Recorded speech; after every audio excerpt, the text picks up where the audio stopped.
Make a prediction now.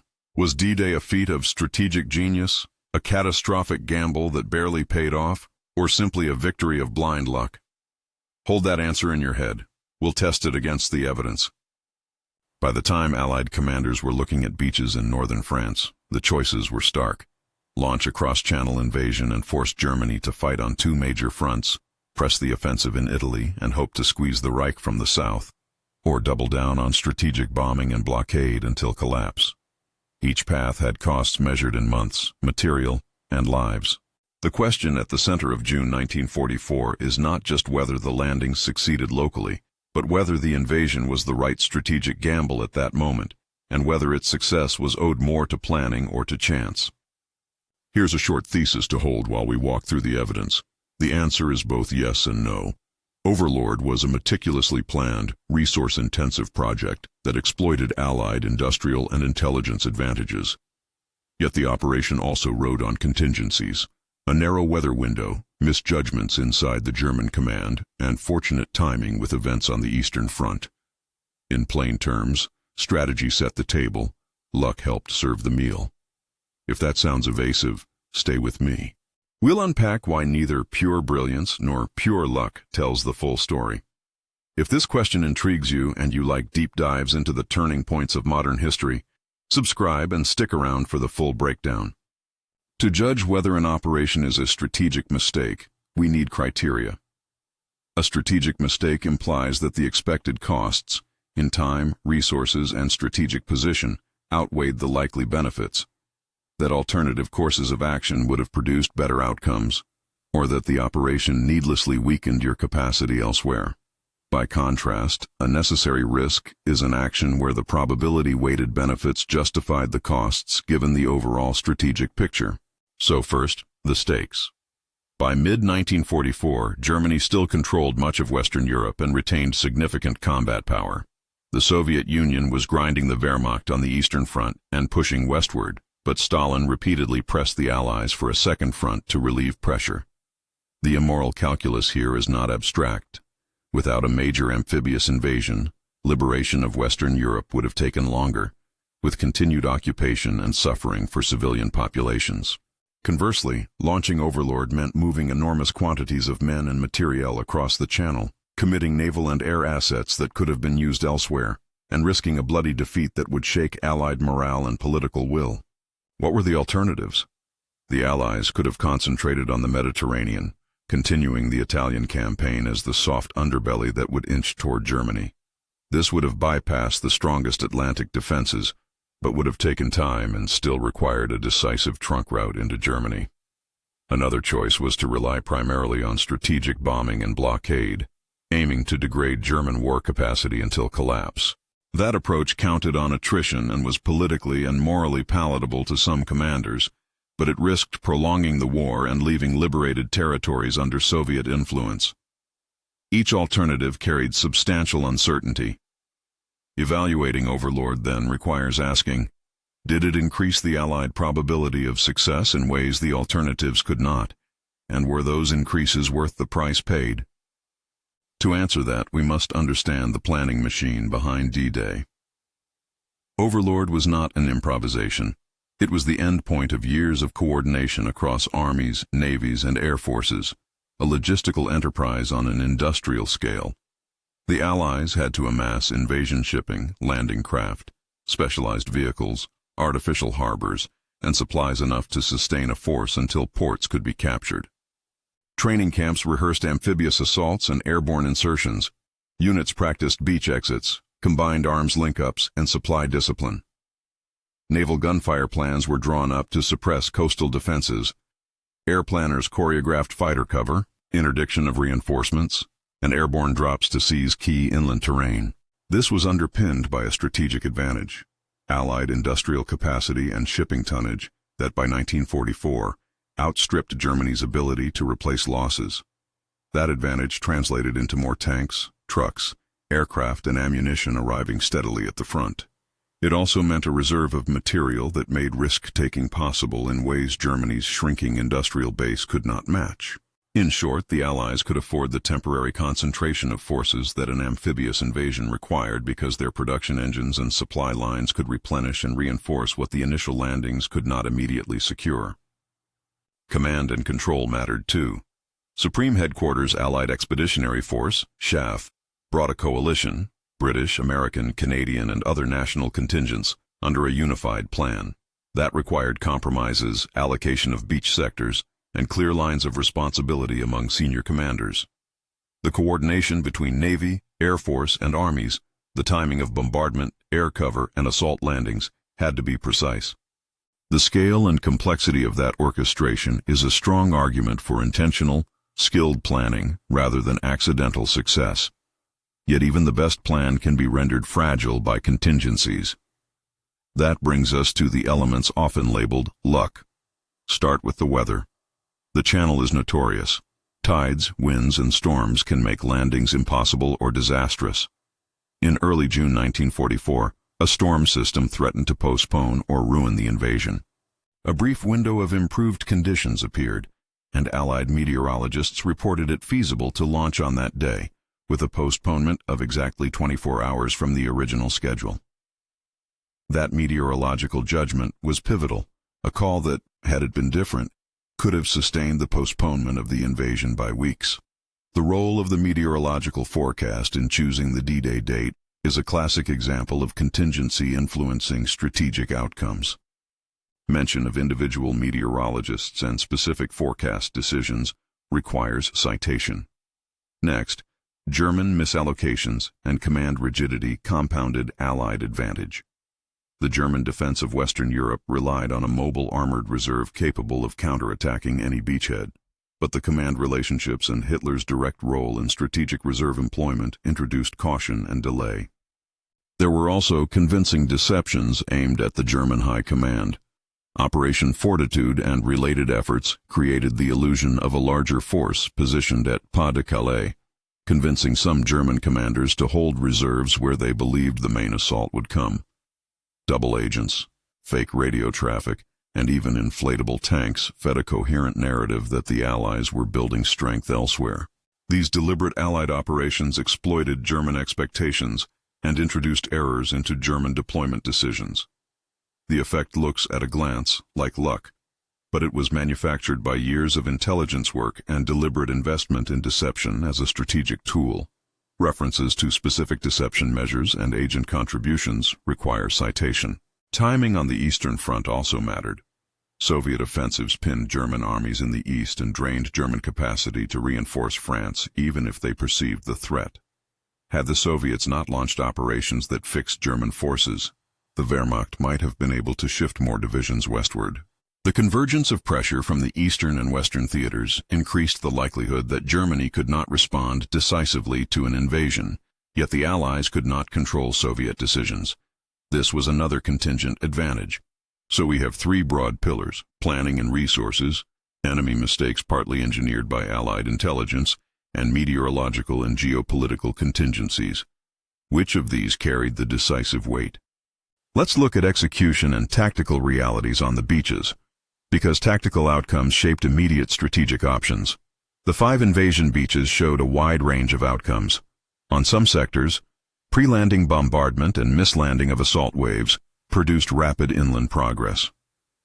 On others, obstacles, fortifications, and concentrated firepower led to fierce resistance and heavy casualties. Airborne operations meant to seize key bridges and crossroads had mixed results. Some units landed off their drop zones and still fought effectively. Others were fragmented and struggled to link up. The immediate tactical picture was messy and costly. The Allies suffered thousands of casualties on the first day alone, and progress inland was not uniform. Framing those losses matters. Tactical blood and setbacks do not, on their own, equal strategic failure. The invasion did secure multiple lodgements, established a beachhead, and allowed follow-on forces to pour in. Without those lodgements, there would have been no secure route to combine with the eastern advances and no staging ground to liberate occupied territories. In other words, the tactical pain was enormous, but the strategic payoff, opening a sustained western front, fundamentally altered the operational geometry facing Germany. That said, tactical variability illustrates fragility. Things could easily have gone worse. If the weather had turned, or if German reserves had been nearer and immediately committed, a localized Allied defeat was plausible. That possibility is why critics argue Overlord was a high-risk plan bordering on recklessness. But calling it reckless ignores the leverage Allied planning provided: enormous naval gunfire, air superiority that disrupted German reinforcements, and a massive logistical pipeline that ensured that even after a difficult first day, the Allies could reinforce, resupply, and press forward. Now to counterfactuals. Carefully. Any scenario that claims with certainty that alternative choices would have produced better results breaks our rules of inference. Instead, we will lay out plausible alternatives and their assumptions, then weigh their plausibility. Scenario A. Delay the invasion by weeks or months until a more favorable or reliable weather window appears, or until still more troops and equipment can be amassed. Assumption: a delay yields better tactical conditions and less chance of catastrophic failure. Reality: postponement risks allowing the Germans time to reinforce, repair coastal defenses, and detect Allied preparations. It also risks political and morale costs.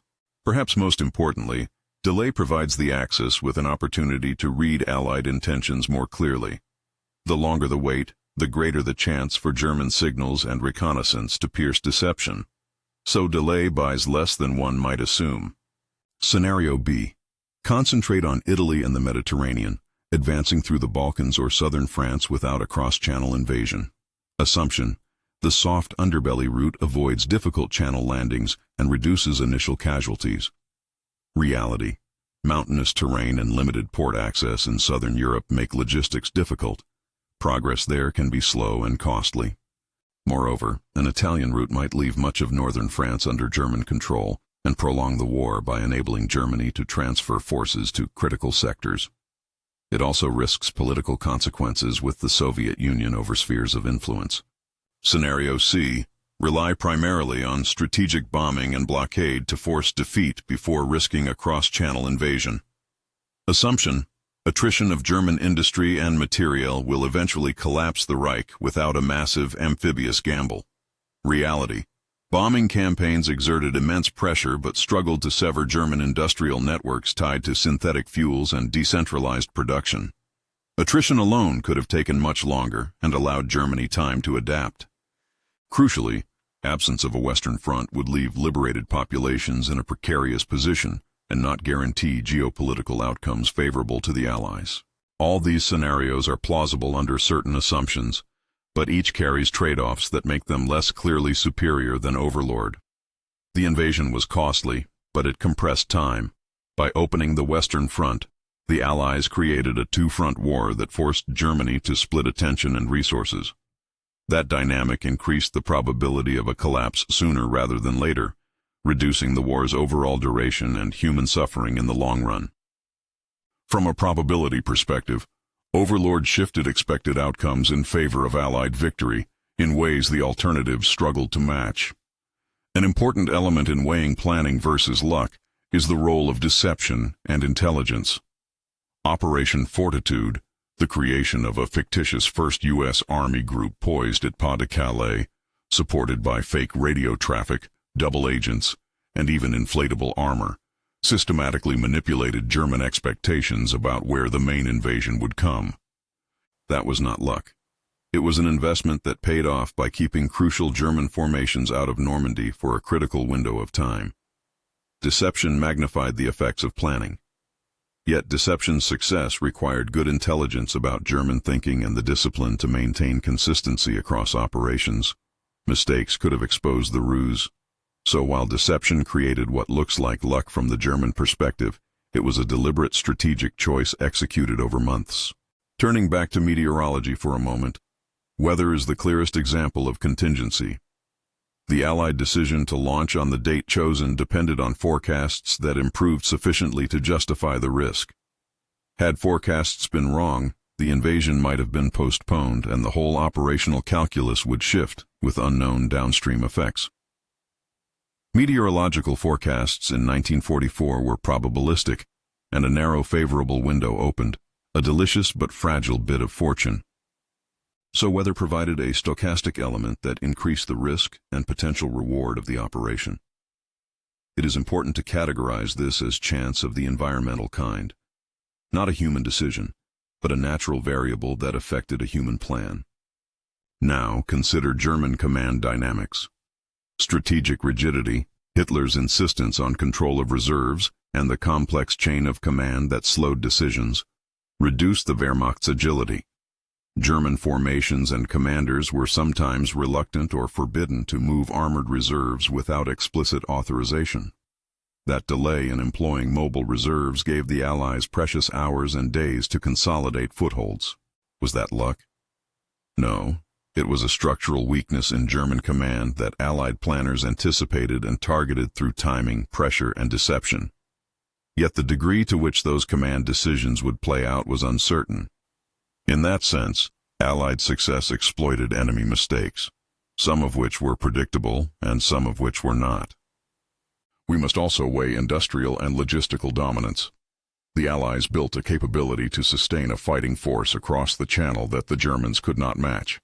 This translated into the ability to absorb initial losses and reinforce quickly, not a form of luck, but a strategic advantage turned into operational effect. Logistics in warfare is sometimes invisible but decisive. Control of ports, fuel, trucks, and maintenance dictates how fast an army can move and how long it can fight. The Allies' capacity to build artificial harbors, the Mulberry Harbors, and to clear the logistics bottleneck faster than the Germans could react was a crucial element of success. That logistical superiority reduces the argument that victory was merely lucky. So where does that leave us? Strip away rhetoric. D-Day was a high-risk, high-complexity operation that required extraordinary planning, industrial weight, coordination, and intelligence. Those capabilities made the operation feasible and significantly increased the odds of success. But the operation's outcome also depended on contingencies outside Allied control: weather, some German command errors, and the timing of Eastern Front pressures. Calling the victory pure luck ignores the months and years of labor that set the stage. Calling it pure planning, inevitable, ignores the very real fragility built into any amphibious assault and the genuine role of chance. Let's translate that into a balanced verdict. Strategically, D-Day was neither unambiguously a mistake nor an inevitable triumph. It was a calculated gamble, justified by Allied strategic objectives and supported by overwhelming resources and preparation. The gamble succeeded because several elements aligned. Planning converted industrial advantages into operational capability. Deception and intelligence introduced and exploited enemy errors. Air and naval control reduced the effectiveness of German countermeasures, and favorable if narrow weather conditions permitted the assault to begin when it did. Remove one or more of these elements, particularly if the weather had been worse or if German command had immediately committed armored reserves, and the operation's probability of failure would have been materially higher.